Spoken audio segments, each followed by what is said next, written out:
Dumanon ti 15 a pamilya ti apektado kan imakar ti pagnanadan sa Camp 3 Akupan Birak Itogon, Benguet.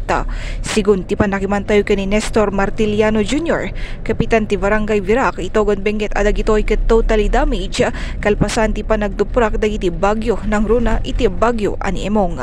Inayon na pa nga itaket awan pa iti site ababalin apakarelocatean dagiti pamilya isu nga dagiti dadumaket nakikamang kadagiti kakabagyan wenno napan kadagiti daduma nga ayan ti babalayda ken dadumapaya.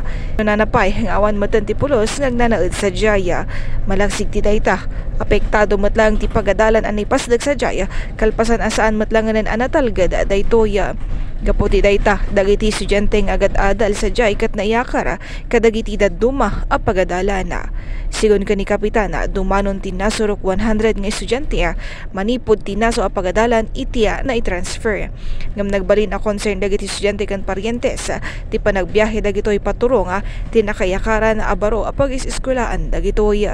Gaputi dayta adameten ti dialogue a mapadpadaanan between iti Mines and Geosciences Bureau ken local government unit iti Itogon tapno maamo no may pawil ba talaga ti gakat dagitoy wenno ti proposal dagitoy apan nakaaramat ti makeshift a pagadalan sa Camp 1 sitio Akupan para kadagiti estudyante tapno saan dagitoy na amarigatan na. Impagsapay ti kapitan nga aramiden daket amin ti kabailan dagitoy tapno madresa na tinasaw a problema. Hintay mandanggan iti pasat iti panarita ni Nestor Martiliano Jr., barangay kapitan ti Barangay Birak Itogon, Benguet.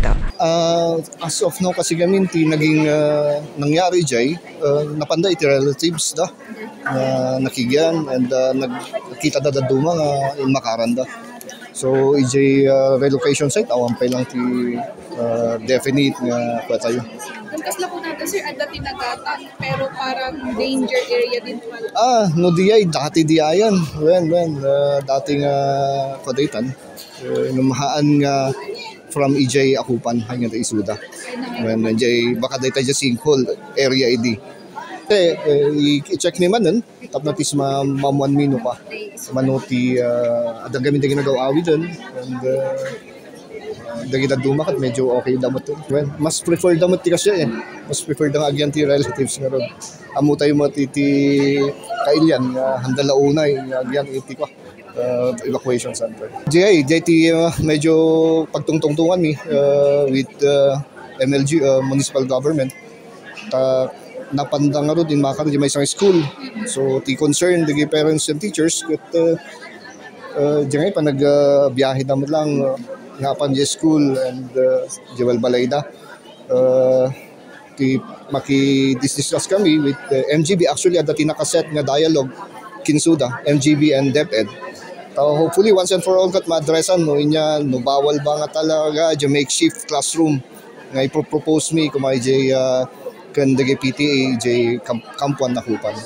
Iti sa Balyabangir ag tultuling matipan ang ipaay dagito iti tulong kadagiti pamilya nga apektado kadagiti naglawas a bagyo nang runa kadagiti landslide prone areas sa lang manipod ti sitio Akupan nudikat oray pay kadagiti daduma a sitios tinasaw a barangay.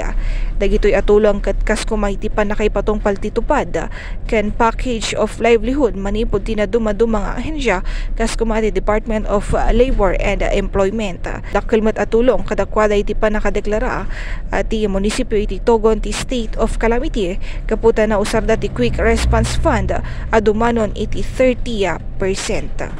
Siyempre na mausap tayo di Quick Response Fund na 30% di lang mo ti pakausaran na di ay no naka-declare tayo nga State of Calamity. So dakkel nga tulong mo lang. Troll sa isa Bombo Navarganing, this is Bombo Radio Philippines #1 and most trusted source of news and information, Basta Radio.